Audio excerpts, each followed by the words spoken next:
Futebol de Verdade com António Tadeia.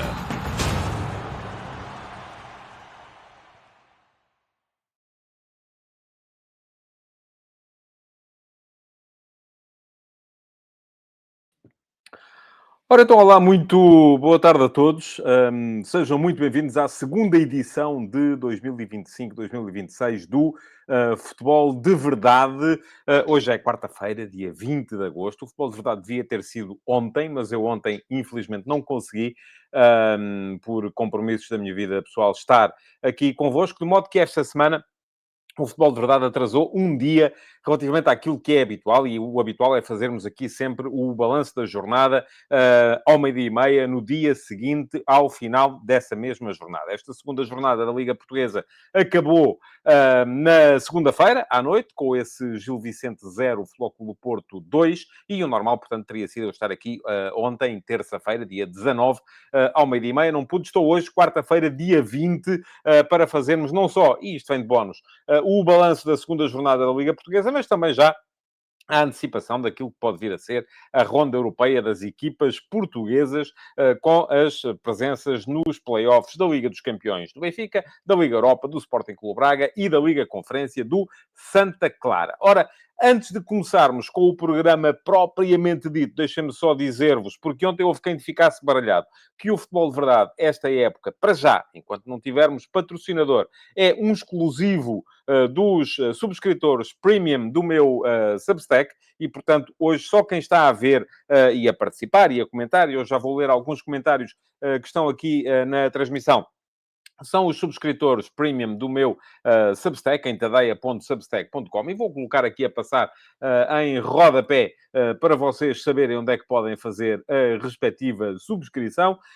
Os outros podem ver, mas com uma semana de atraso. E a confusão veio precisamente daí, é que ontem houve quem recebesse notificações com o Futebol de Verdade e achou que o Futebol de Verdade ia começar, mas não, era precisamente a edição da semana passada que passou a estar disponível ontem no meu canal de YouTube. E lá entrou ontem para quem quiser ver com uma semana de atraso. Não é a mesma coisa, até porque não dá para participar. Mas o Futebol de Verdade é, esta época, um dos conteúdos que são exclusivo dos subscritores premium do meu Substack, como são as reportagens, os últimos passos, tudo aquilo que são textos que vão além da entrelinhas, e a entrelinhas essa que sai todos os dias antes das 9 da manhã, é absolutamente gratuita. São 10 minutos de leitura, às vezes 15, em que vocês podem ficar em dia com tudo aquilo que está a passar na atualidade futebolística nacional e internacional, já devidamente selecionado, com links para lerem mais sobre os assuntos que quiserem aprofundar. Esse é um serviço gratuito para todos os subscritores do meu Substack, inclusive para aqueles que não pagam. Portanto, se quiserem subscrever, a melhor maneira é irem aqui abaixo, tadeia.substack.com. Vou deixar também na edição gravada o link ali em cima para poderem fazer a vossa subscrição. Muito bem. Feito a primeira introdução relativamente ao programa de hoje, e foi breve, acho eu, espero eu que tenha sido. Deixem-me só, eu vou, para apimentar aqui um bocadinho a coisa no programa de hoje, vou aqui agora só lançar um jogo. Vamos tentar acertar no minuto de programa no qual eu vou ser interrompido por um dos meus gatos. Porque eu hoje estou sozinho em casa, geralmente quando há mais gente em casa, os gatos vão acompanhar quem não estiver para aqui a falar para a câmara do computador. Como estou sozinho, eles andam aí perfeitamente doidos à minha volta. Portanto, quase de certeza absoluta, pode ser que eu me engane, mas quase de certeza absoluta que hoje vamos ter aqui ou o Thor ou a Mia. Se quiserem nos comentários deixar o vosso palpite para o minuto de programa ao qual vamos ser interrompidos com a presença de um felino, podem fazê-lo. Vamos lá ver quem é que cá está hoje, ou pelo menos quem é que já apareceu e deu nota da sua presença. Luís Mendes, bom dia a todos. Primeira vez ao vivo nesta época, diz o Luís, também é apenas o segundo programa. Portanto, o segundo, enfim, tirando aqueles de lançamento da época que eu fiz. Muito bem. Josias Martins Cardoso, boa tarde também. Bruno Silva, boas tardes, pessoal. Vou acompanhar dentro do possível. Estou de férias em Londres e consegui comprar bilhetes para o West Ham Chelsea na sexta às 20 horas. Ora, aí está. Aliás, ainda aqui há dias, na Entrelinhas, boas férias, primeiro que tudo, Bruno, e ainda há dias, na Entrelinhas, eu vos mandava um link de uma reportagem, salvo erro, do Telegraph, em que os adeptos dos clubes britânicos, dos clubes ingleses, estão cada vez mais abespinhados com esta realidade, porque para eles começa a ser muito difícil comprar bilhetes. Os clubes estão todos a reduzir o número de bilhetes da época que vendem, precisamente para quê? Para conseguirem acomodar as pessoas que vão à Inglaterra fazer turismo futebolístico, que é isso que está a fazer o Bruno. E, aliás, o Luís Mendes, logo a seguir, comenta: boa, pede a camisola do Jared Bowen, é craque, merecia melhor clube.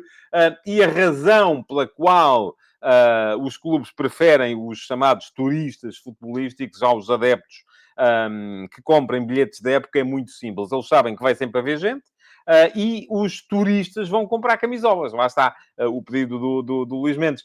Porquê? Enquanto os adeptos da época compram uma camisola, se calhar até compram 2 equipamentos, mas esses comprarão de qualquer maneira.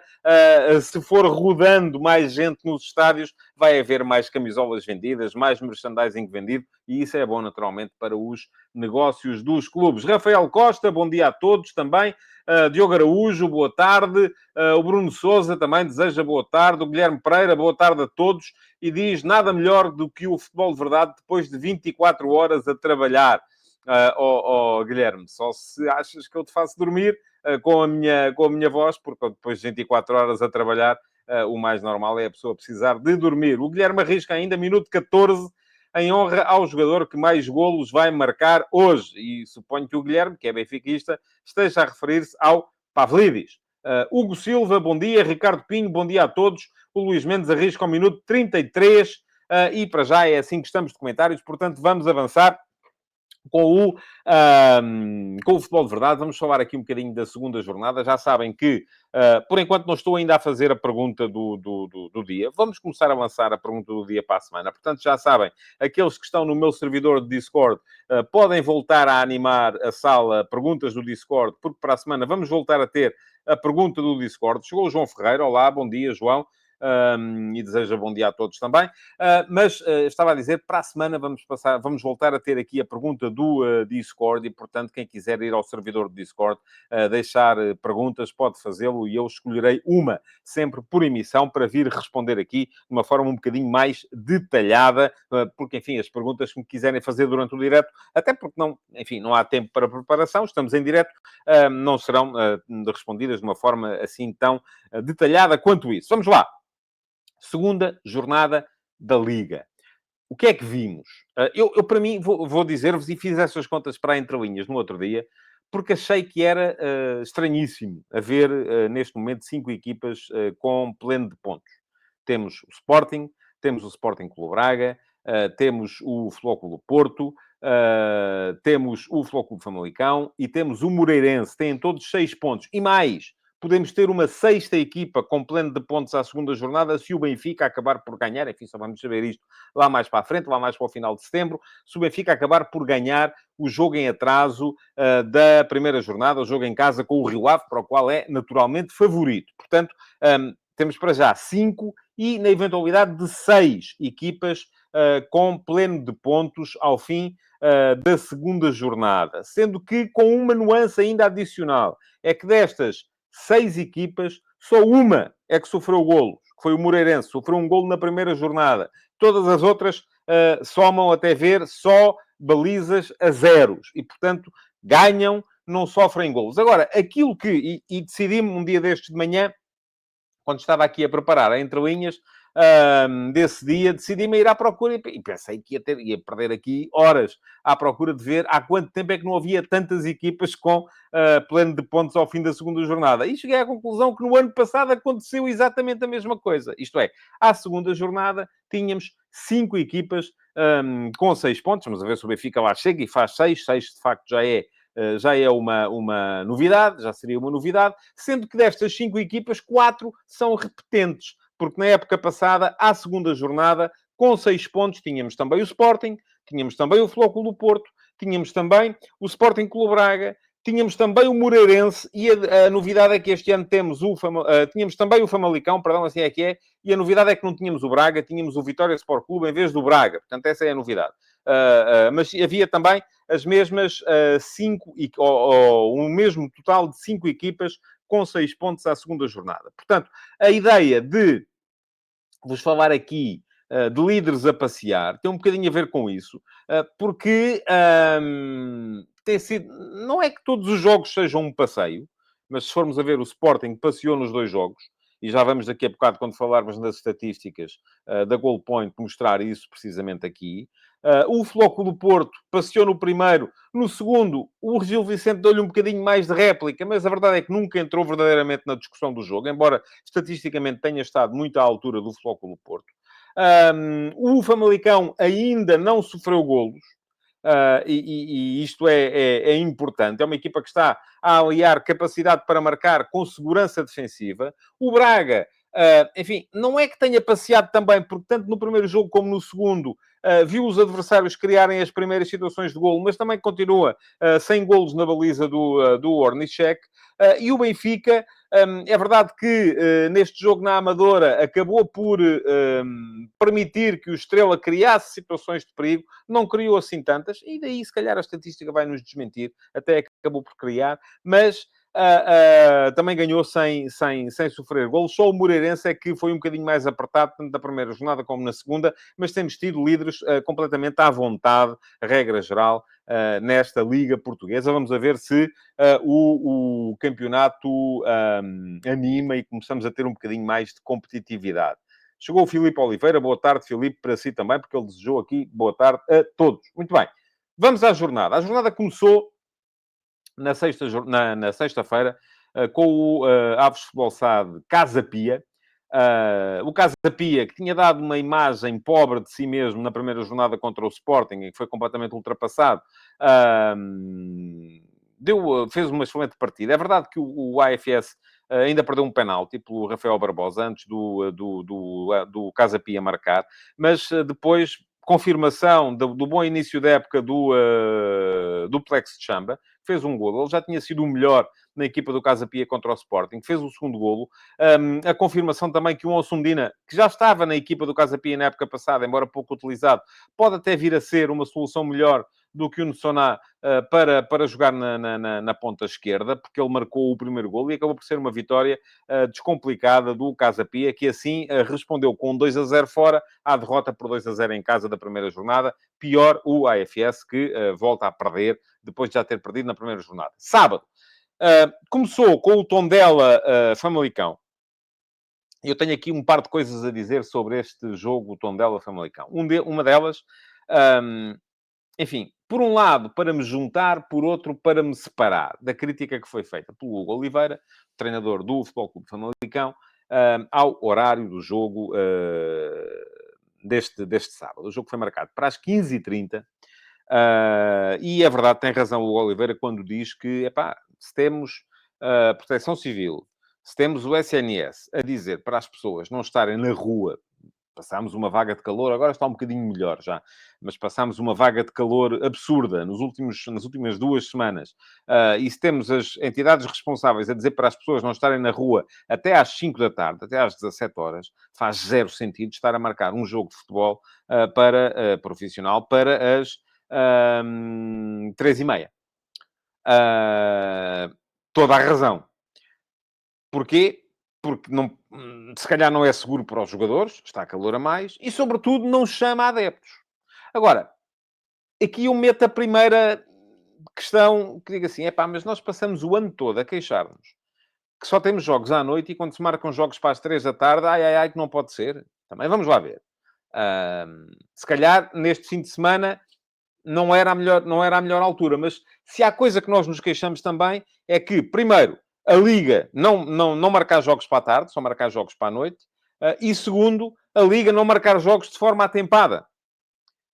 E este não foi marcado de forma atempada. Foi marcado para aí com uma semana de antecedência. Eu tenho visto muitas queixas, e com razão, de adeptos a dizer que querem... Aliás, o Josias, aqui há dias, escrevia uma coisa parecida no nosso Discord. E Josias, estás aí, podes confirmar, por favor, que vai ter cá familiares de Cabo Verde e gostava de ir com eles ver o jogo do Benfica com o Tondela, creio que é com o Tondela na próxima jornada, mas ainda não sabia exatamente o dia, precisava de comprar bilhetes e não sabia em que dia, e as pessoas estão cá e depois se calhar não podem, e portanto, e isto foi um problema também, porque nós andamos a marcar as jornadas assim aos bocadinhos. E não pode ser.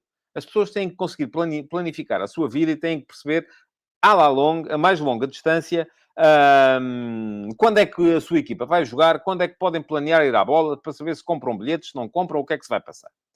Portanto, primeira questão, 3h30 da tarde, com calor, é mau.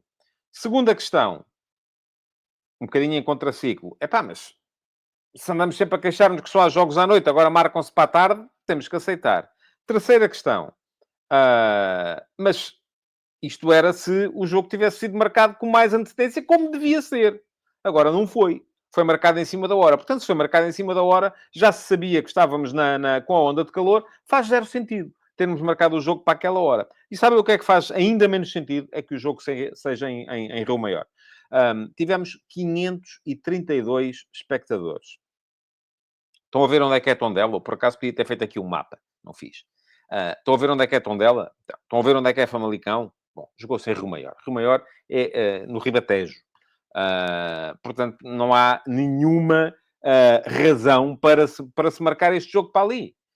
Não havia estádios mais próximos onde pudesse ser feito o jogo. É que eu estava a ver o jogo na TV e parecia que estávamos no Covid outra vez. Ouvia-se os jogadores a falar uns com os outros. Epá, e isto teve piada na altura, mas agora não tem piada nenhuma. É preferível termos gente nos estádios e isso consegue-se com critérios de proximidade, isto é, marcando para a noite, de preferência, jogos entre equipas vizinhas quando jogam umas com as outras, porque as pessoas estão próximo de casa e podem ir para casa a seguir ao jogo, porque a normalidade que nós temos, e tínhamos na época passada, era, imaginem, agora já estão os dois na segunda liga, ou há 2 épocas, mas tínhamos, por exemplo, um Portimonense Chaves às 9 da noite, domingo, ou às 8h30 da noite, domingo. Não faz nenhum sentido, ninguém pode ir de Portimão a Chaves e voltar às 11 da noite.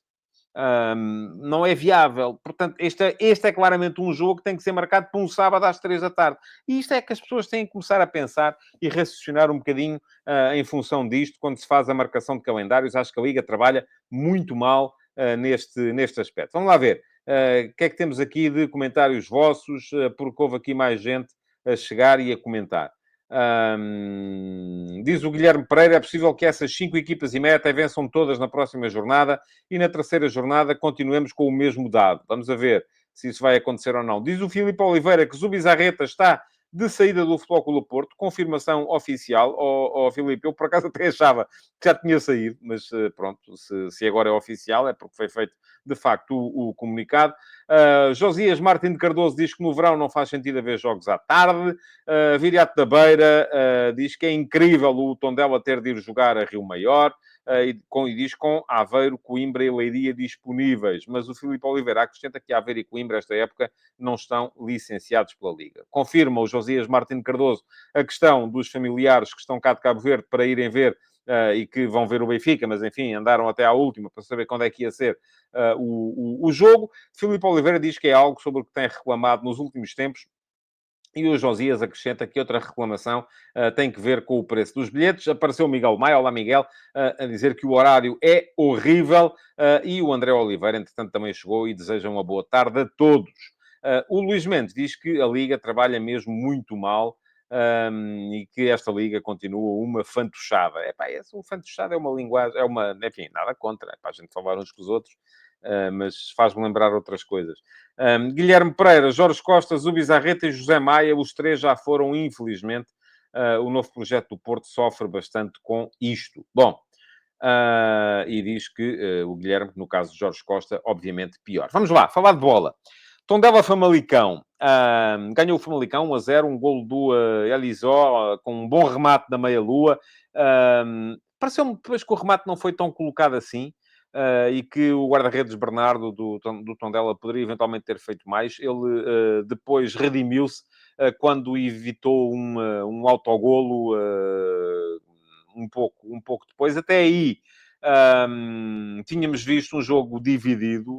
O Gustavo Sá quase marcou um lance que foi tirado... E foi uma finalização estranha, porque foi de barriga, de anca, enfim, mas um lance que foi safo pelo Mantso em cima da linha. Na segunda parte, o Tondela reagiu, o Miro teve uma boa situação no ataque à profundidade, boa defesa do Tsarevic, e o Mudjatovic acertou mesmo na barra do Famalicão, podia o Tondela ter-se adiantado, não o fez, acabou por ganhar o Famalicão, num jogo quase anónimo, na altura tornou-se a primeira equipa a somar 6 pontos na Liga. Depois houve Vitória Estoril, 3-2 para o Vitória, jogo entretido, golos cá, golos lá. E à noite tivemos então esse Estrela da Amadora Benfica, que o Benfica ganhou por 1-0, com golo de penalti do Pavlidis. Um jogo que confirmou algumas dificuldades do Benfica em ataque posicional. Os lances de perigo do Benfica, de regra geral, ou foram remates de fora da área, até porque o Estrela fechou muito bem o bloco, e já vamos explicar um bocadinho como é que isso aconteceu.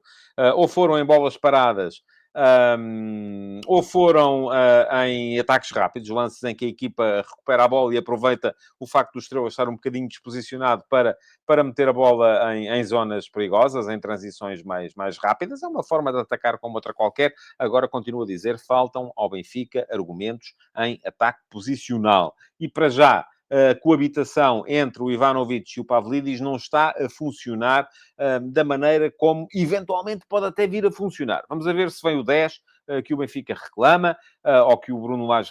Ele não reclama, mas...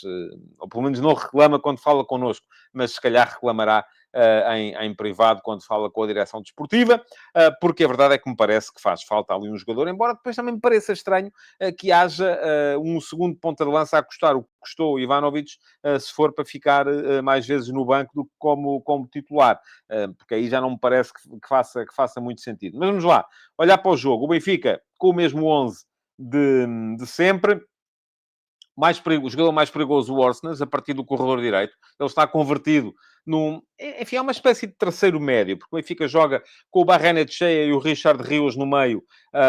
O Orsnes abre na direita, mas aparece muitas vezes como terceiro médio. Viu-se também neste jogo, finalmente, porque faz falta, Sheldrup a vir mais da esquerda para o meio. E se formos a ver, a melhor ocasião criada pelo Benfica em ataque organizado, que é aquele remate do Ivanovic que o Renan tira com uma grande defesa, nasce precisamente de uma investida do Orsnes pela direita, com tabela e com toque de apoio do Sheldrup, que veio dentro a dar para o remate do Ivanovic, e belíssima na altura a defesa do Renan, mas de qualquer maneira parece-me que o Orsnes está a tornar-se de facto o jogador mais perigoso do Benfica no momento ofensivo. E ele não é propriamente um driblador, não é propriamente um criativo. Agora é um jogador que geralmente entrega bem, entrega redondo, entrega limpo, e isso acaba por beneficiar o Benfica neste momento do jogo. Não há grande rasgo, não há grande criatividade, mas acabam por se criar situações para marcar. Vamos lá ver.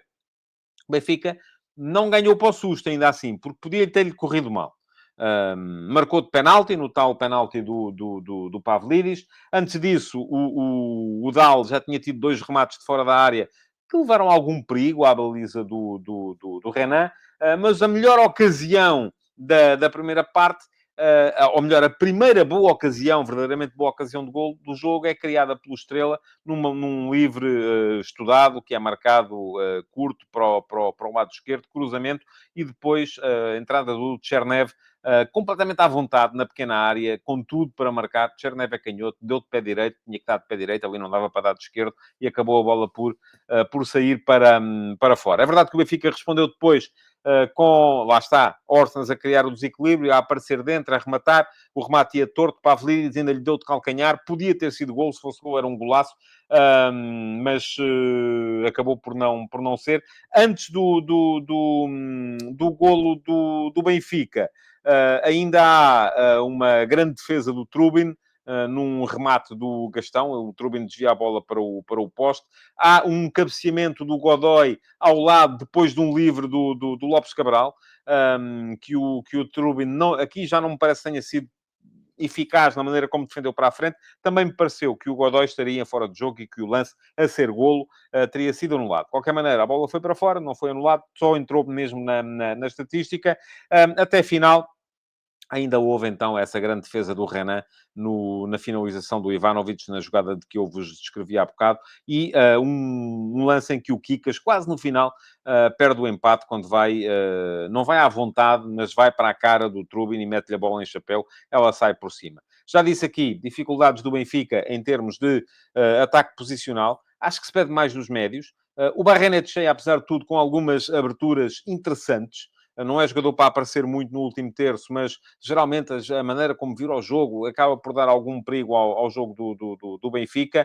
Richard Rios voltou a não me convencer nesta partida. Vamos ver se ele sobe de rendimento lá mais para a frente, e foi muito Orsnes aquilo que o Benfica deu em termos ofensivos, menos deditos do que tem sido habitual, em contrapartida mais Samuel Dal do que tem sido habitual, mas a equipa segura também no plano defensivo. No Estrela, achei interessante a exibição do Paulo Moreira, é um médio de boa qualidade, e achei muito interessante a forma como o José Faria montou o meio-campo, porque ele joga no meio-campo, o Estrela apresentou-se em 5-3-2, vamos lá, com o Gastão e o Godoy na frente.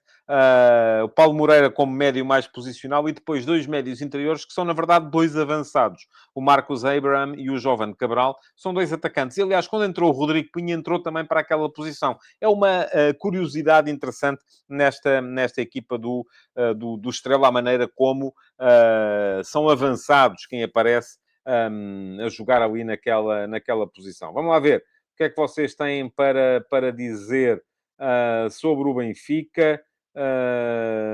Muitos comentários.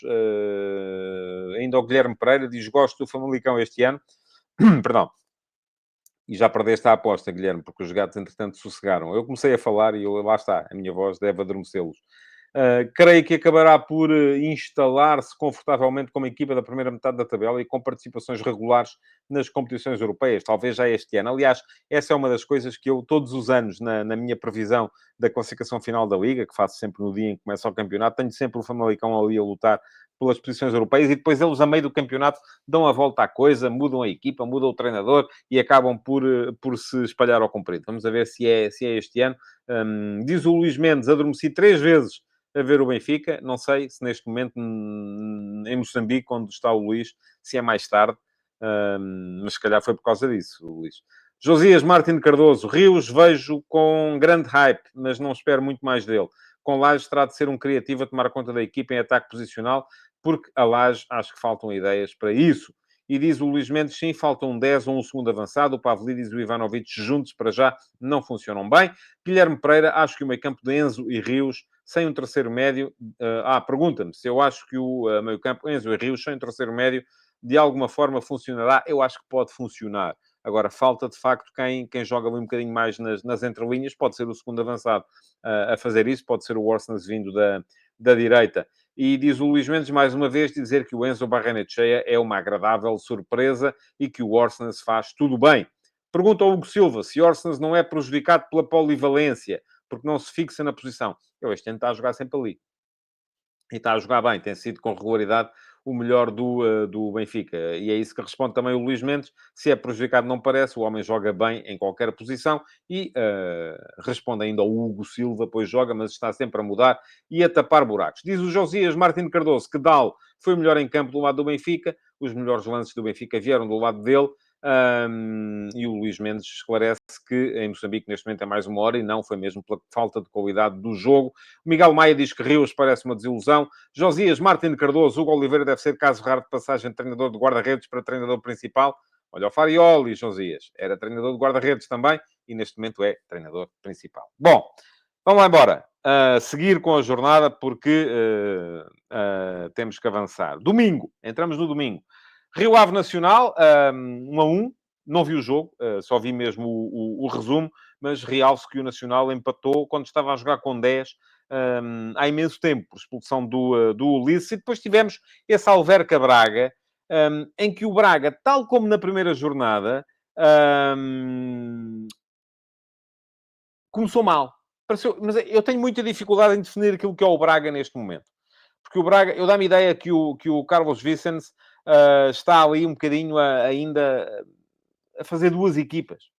Uma equipa para a Europa, uma equipa para Portugal. Vamos ver se vai ser sempre assim. A verdade é que voltou a não jogar de início o João Moutinho, o Dorgeles, o Salazar, o Lagerbilka. Portanto, não sei se são titulares, se não são. O meio-campo formado pelo Gorbi, com o Vítor Carvalho a vir daquela posição de terceiro central, vamos lá, falso terceiro central, depois com o Gorbi e o Diego, funcionou relativamente bem, mas a verdade é que, apesar do Braga ter permitido a primeira grande ocasião de golo, já tinha sido assim no jogo com o Tondela, voltou a ser assim no jogo com o Alverca. A primeira grande ocasião de golo é do Alverca, quando o Maresi vai isolado e acaba por, enfim, foi um bocadinho de defesa do Ornichek, defender a bola para a barra, mas o Alverca podia ter-se posto em vantagem. Teve depois mais uma série de situações em que podia ter marcado, mas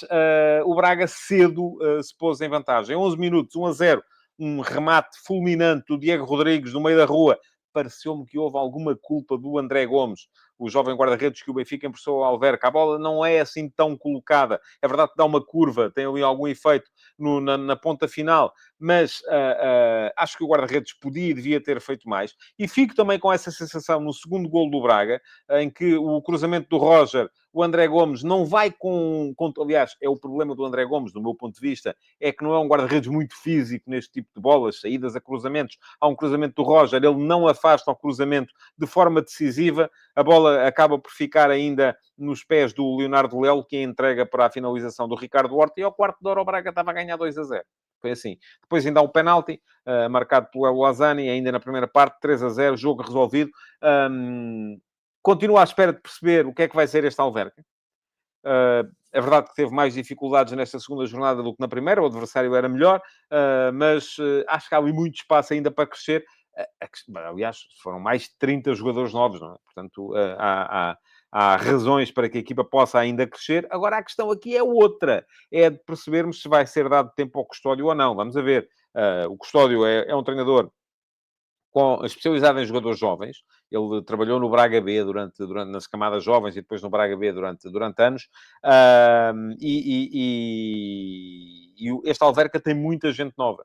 Tem muita gente jovem. Vamos a ver se vai dar equipa ou não. É uma das grandes incógnitas do campeonato português neste momento. O que é que vocês me dizem neste momento?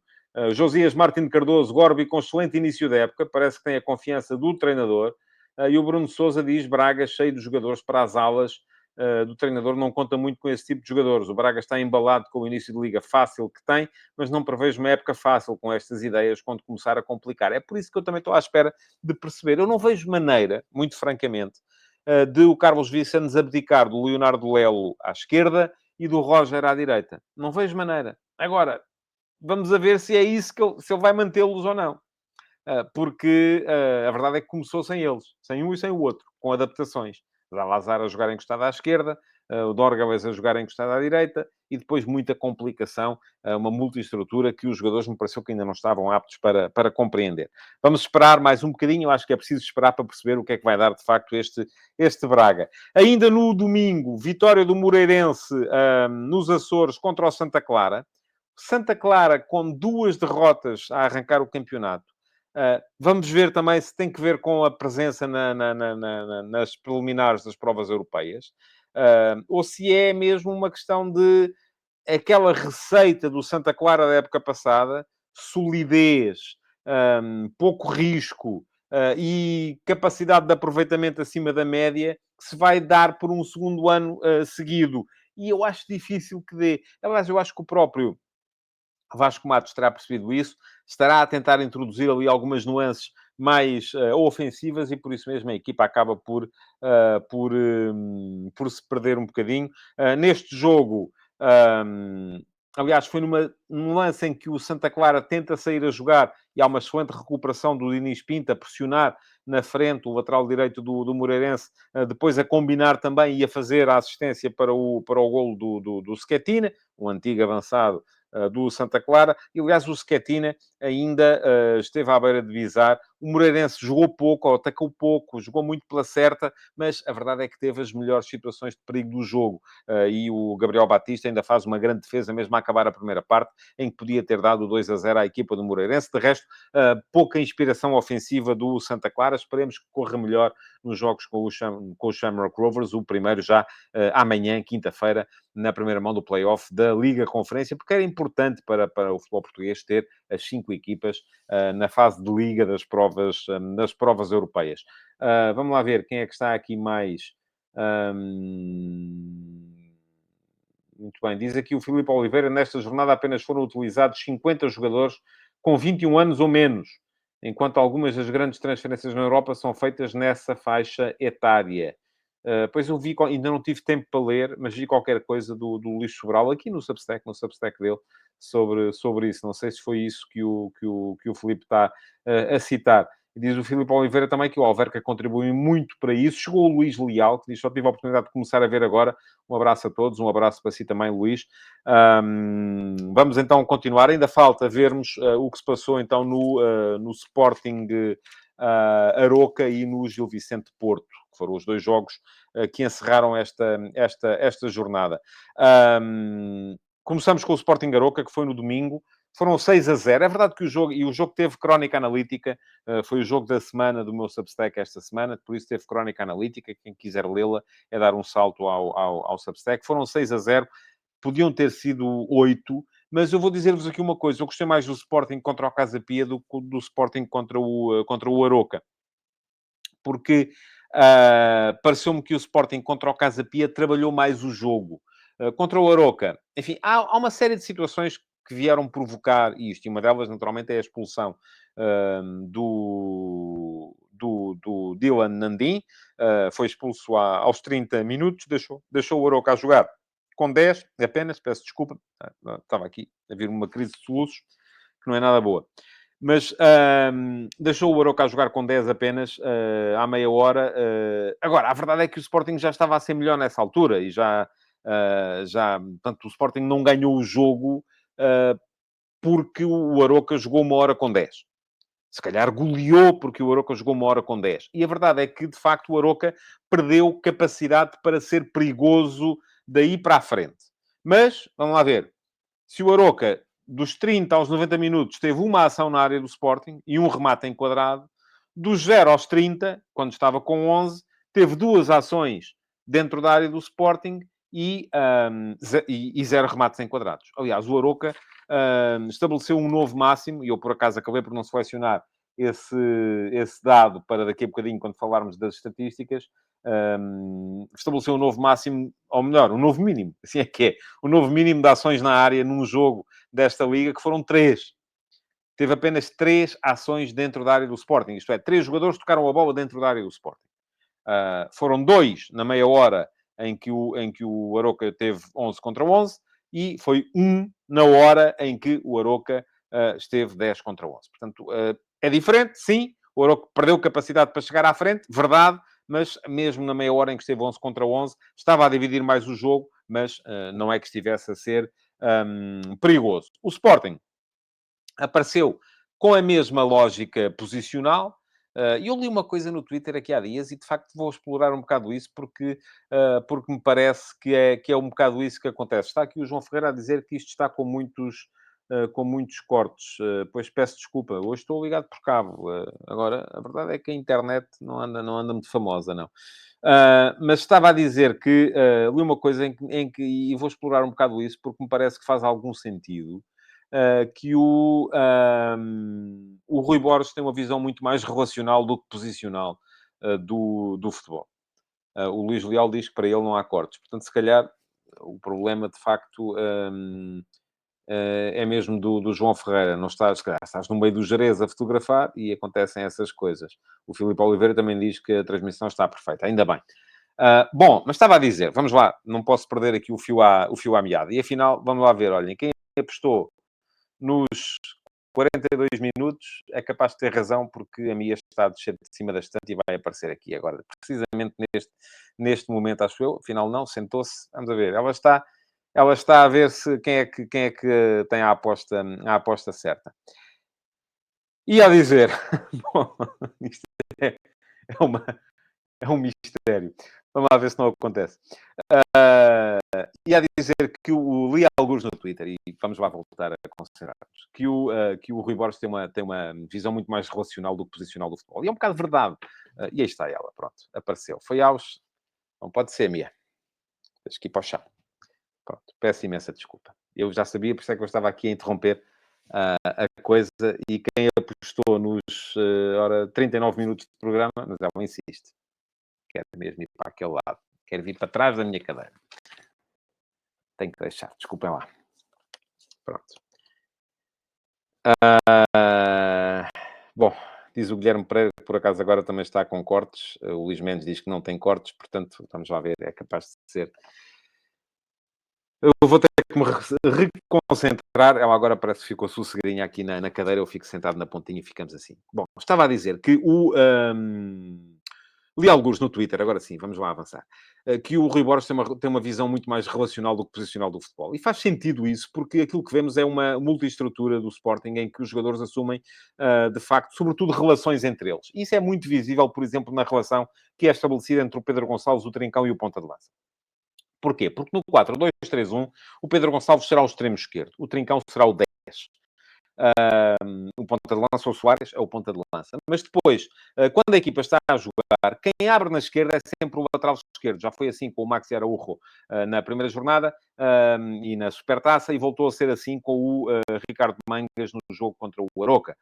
Isto permite o quê? Permite que o Pedro Gonçalves e o Trincão possam estabelecer a relação que eles estabelecem com o ponta de lança, jogando os dois por dentro e tendo os dois muita liberdade. O Trincão aparece às vezes na direita, quando o Jenny Catamo vem dentro, aparece como no meio, naquele meio espaço, na meia-direita, que à partida é aquele que ele tem que ocupar como 10.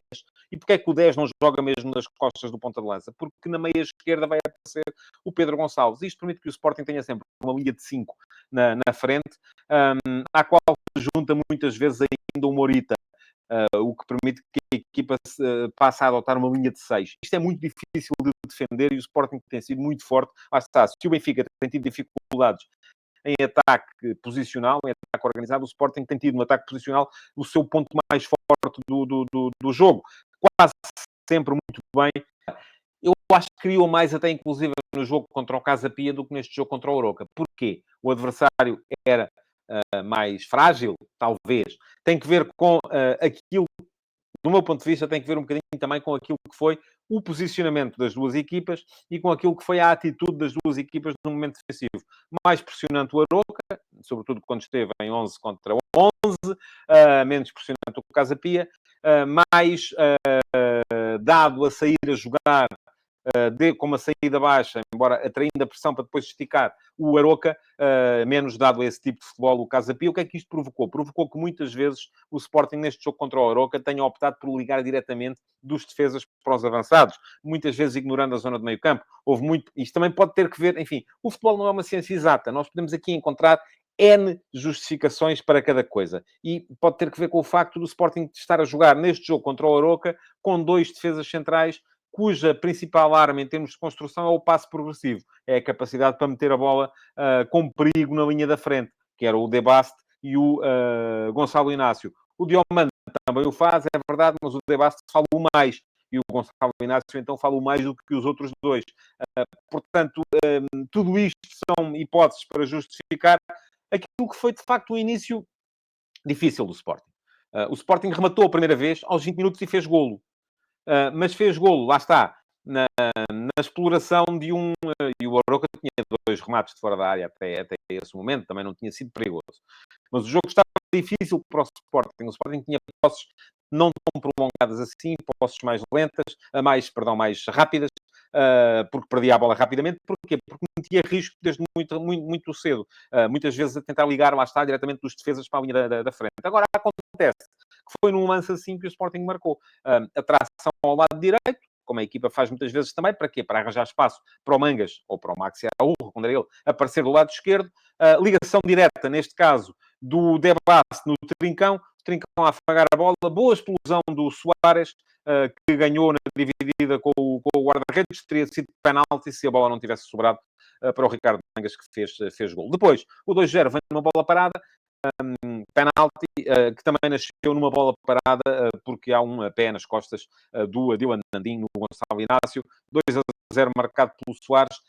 3-0 ainda na primeira parte, em que é o Gonçalo Inácio quem aparece a fazer a linha de 6 do Sporting na frente e a descobrir muito bem o Trincão no corredor central para o Trincão poder finalizar. A segunda parte, enfim, contra 10, acabou por ser um passeio do Sporting. Até porquê? Porque o Sporting marca o 4-0 logo aos 5 minutos. Numa boa jogada de envolvimento no lado esquerdo, em que participa o Mangas, a bola vem até à direita, inteligência do Vaianidis, que tinha entrado, entretanto, para o lugar do Fresneda, para descobrir o Ricardo Mangas no ataque ao segundo posto, 4-0, e a partir daí, enfim, o Sporting já tinha perdido um lance de golo cantado pelo Pedro Gonçalves, ainda na primeira parte, em que estou por cima. Voltou a perder outro lance de golo cantado pelo Conrad Arder, que perde o golo duas vezes, e a segunda então é escandalosa, porque tem o Kotsoratsvili completamente isolado e com a baliza aberta, e podia ter dado a bola, mas optou por recarregar um remate que ele próprio já tinha feito contra o João Valido. Nessa altura já havia 5-0. Belo golo do Soares, a passe do Kenda que assistiu também o Trincão, aqui para um golo com alguma sorte, porque é um ressalto no Tiago Jogai para o 6-0. Jogo sem história, portanto, boas indicações do Sporting no plano ofensivo. Falta esta equipa ser ainda testada no plano defensivo. Muito bem, o que é que vocês têm a dizer? Há uns que têm cortes, outros não têm, portanto, vamos ver o que é que... Muito bem. Ok, não havia comentários sobre o Sporting, era mesmo coisas sobre os cortes que estarão a aparecer. E eu não tenho, enfim, a única coisa que posso fazer é pedir aos senhores da distribuidora de net que tenho cá em casa para ver se conseguem vir resolver o problema, porque eu de facto estou ligado por cabo, portanto, isto à partida devia dar não sei quantos mil gigabytes, só que na verdade não dá, não é? Porque isto não é bem assim como eles, enfim. Não é bem assim como eles prometem. Vamos lá. Último jogo desta jornada. O Gil Vicente Porto. E eu tenho só aqui que mudar a página do meu bloco de notas. Para vos dizer que o Porto voltou a mostrar a mesma coisa que tinha mostrado na primeira jornada. Muita competência no plano físico. É uma equipa sobretudo física. Aliás, é uma equipa que pressiona muito.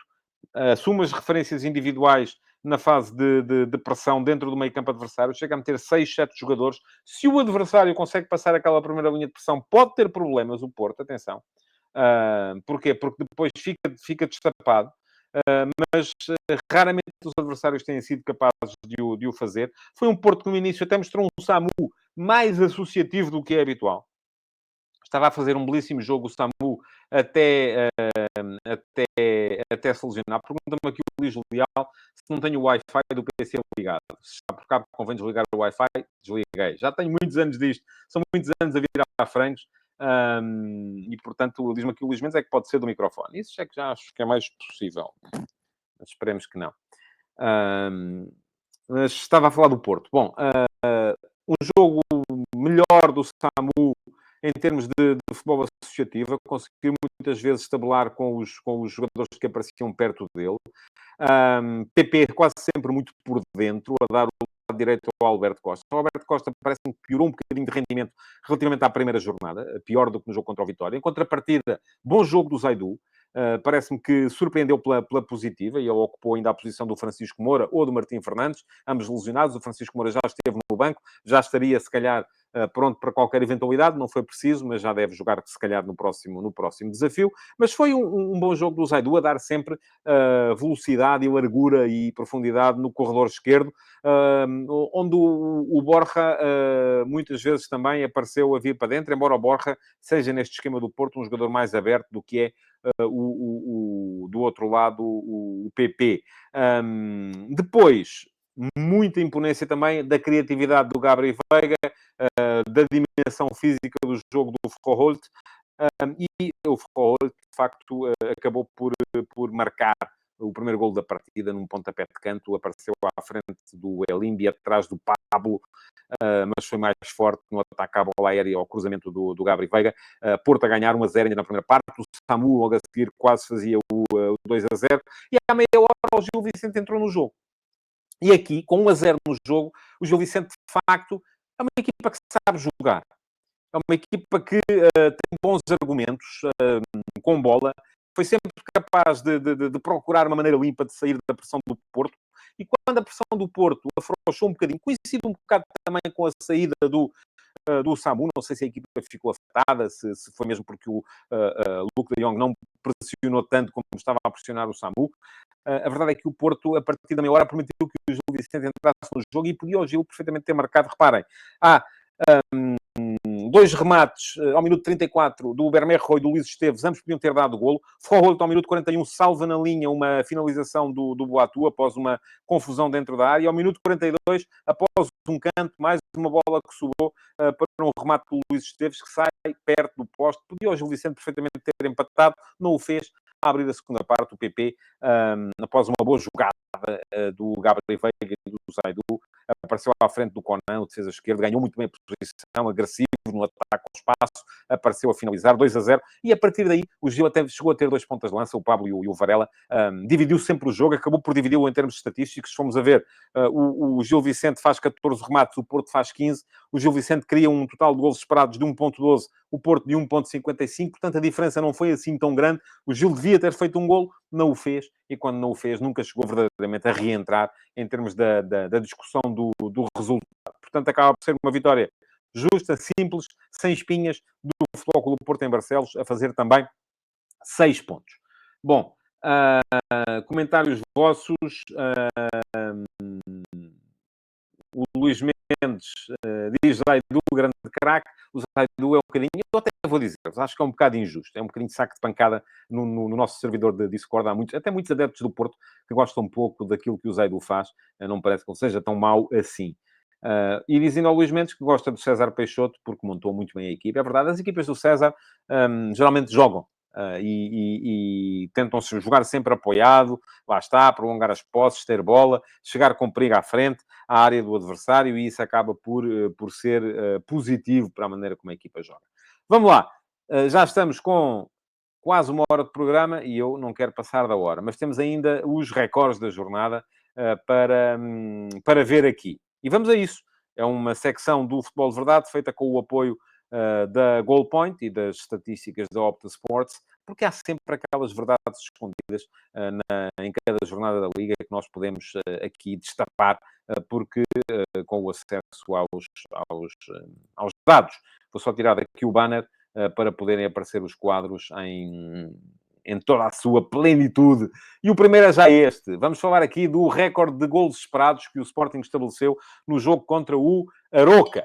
O Sporting marcou 6 golos, acabou por ter um índice de aproveitamento bom, porque, na verdade, criou o suficiente para marcar 3. E temos ali, no quadro, os remates, todos os remates que o Sporting fez na partida. Deixem-me só beber um golo de água, porque isto está difícil. A amarelo. Enfim, o que é que eu tenho que vos dizer? Quanto maior for a circunferência, mais perigosa é a situação. Temos a amarelo os lances que deram golo, temos a vermelho os lances que foram para fora, temos a azul os lances que foram interceptados. A verdade é que o Sporting, tudo somado, em todas as finalizações que fez, e deixa-me cá ver quantas foram, tenho que ir aqui ao meu bloco. Ao todo foram 19 remates. Nestes 19, e se contarem os círculos que ali estão, vão chegar ao número 19 também. Nestes 19 remates, o Sporting criou um total de gols esperados de 2,86, superando por 1 centésimo o total de gols esperados criados no jogo contra o Casa Pia, que é até ver a segunda melhor marca deste campeonato, 2,85. O terceiro lugar é o do Futebol Clube Porto, no jogo contra o Vitória Sport Clube, em que criou um total de 2,65 golos esperados. E o que é que vocês têm que perceber sobre isto? O que é um golo esperado? Eu já expliquei isto aqui algumas vezes, mas volto a explicar é que nem todos os lances têm a mesma probabilidade de dar golo. E aquilo que a Opta Sports faz é remates de uma determinada situação e aí, por situação, entende-se o número de adversários que tem à frente, o local do campo em que é feito e como é que é feito o remate, em cada 100, quantos é que dão um golo? E isso dá um total de golos esperados de cada finalização, e eu dou sempre este exemplo. Por exemplo, um penalti tem sempre o mesmo XG, que é um 0,79. Ou seja, em cada 100 penaltis, geralmente entram 79. Ou melhor, esta é a média adotada pela Opta Sports. Portanto, o XG, cada penalti, logo à partida, vale um 0,79 de golos esperados. Portanto, grande produção ofensiva do Sporting. Nos dois jogos já vai com 5,7 golos esperados, criados. É verdade que marcou 8 golos, portanto está até a ver com um índice de aproveitamento bom, embora no jogo contra o Casa Pia tenha ficado a dever alguns golos a si próprio. Bom, segundo dado desta jornada, que são as faltas. E, epá, apareceu-me ali uma... Enfim, isto foi problema meu, foi erro meu, deixei ali estar aquilo, Alverca Moreirense, nem sei o que é aquilo, mas pronto, ficou ali. Esqueçam, ignorem, por favor, que lá está que estão aqueles caracteres por cima do campo que assinala as faltas cometidas pelo Casa Pia no jogo contra o AFS. Do outro lado estão as faltas cometidas pelo AFS no jogo contra o Casa Pia.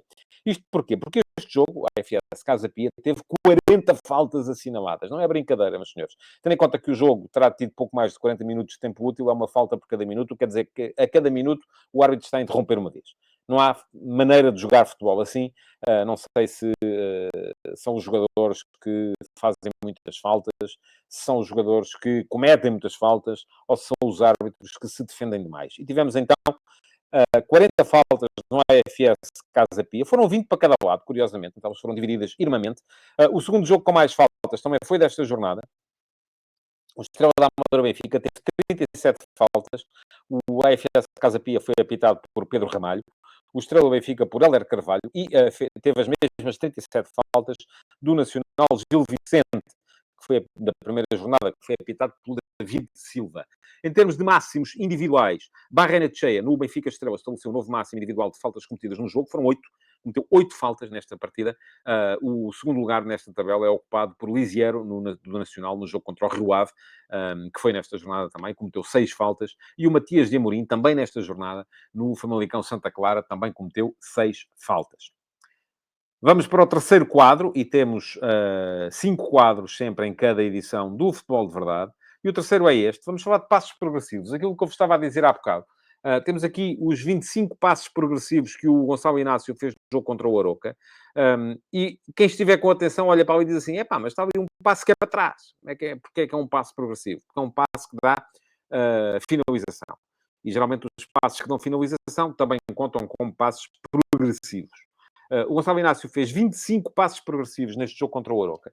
E só para que tenham uma ideia, estes 25 passos progressivos significaram um total de 700 metros ganhos. Ou seja, nestes 25 passos, o Gonçalo Inácio permitiu que a equipa ganhasse um total de 700 metros no campo. Tendo em conta que ele depois ganhou mais 243 metros em posse. Isto é, com a bola nos pés, progrediu mais 243 metros. Isto é 1 quilómetro, basicamente. São 10 campos de futebol que a equipa do Sporting ganhou neste jogo, à conta do Gonçalo Inácio. O Gonçalo Inácio que já tinha permitido à equipa ganhar 656 metros no jogo contra o Casa Pia. Portanto, é um segredo para a equipa do Sporting progrida no terreno. Mas eu acabei por não dizer porque é que assim disse. Porque é aquele passo que está para trás é o passo para o 3-0, é a assistência para o golo do Francisco Trincão.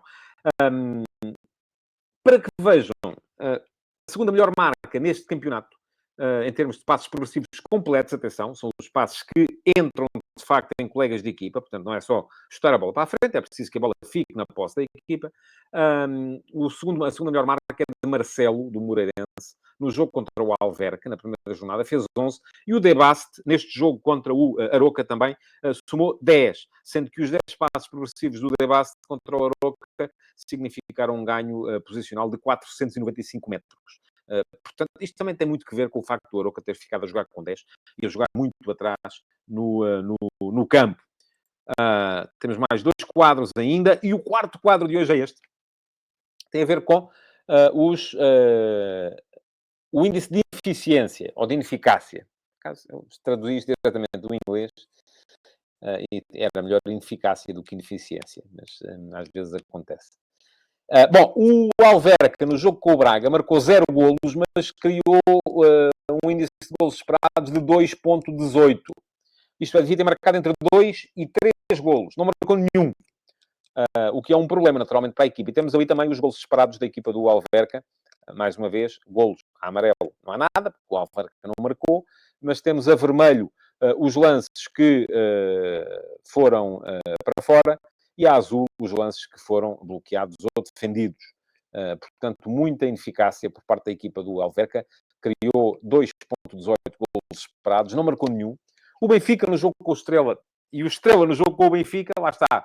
Foi o jogo que teve mais oportunidades de golo do que parece. Porque à partida, olha-se para aquilo, foi 1-0, mas o Benfica marcou um golo, criou 2,30, o que quer dizer que ficou a dever 1 golo e 30. O Benfica podia ter marcado 3 golos, na verdade, neste jogo com o Estrela, mas é verdade que o Estrela também tinha que ter marcado pelo menos um, porque também perdeu um total de 1,27 golos esperados, sendo que não marcou nenhum, portanto foi tudo aquilo que criou. Por fim, o último quadro para hoje é este, que tem a ver com os golos evitados. E aqui, deixa-me explicar que a conta faz-se de outra maneira. Isto é, e eu dou sempre o exemplo do penalti porque é mais fácil. Um penalti tem sempre um XG, um índice de golos esperados de 0,79. No entanto, na perspectiva do guarda-redes, esse valor já não é 0,79. Depende do sítio, da velocidade, da potência do remate, do sítio onde o remate vai para a baliza, até porque, imaginem, se o penalti for para fora, do ponto de vista do guarda-redes, vale 0, porque não seria gol de maneira nenhuma, ele não precisa de defender.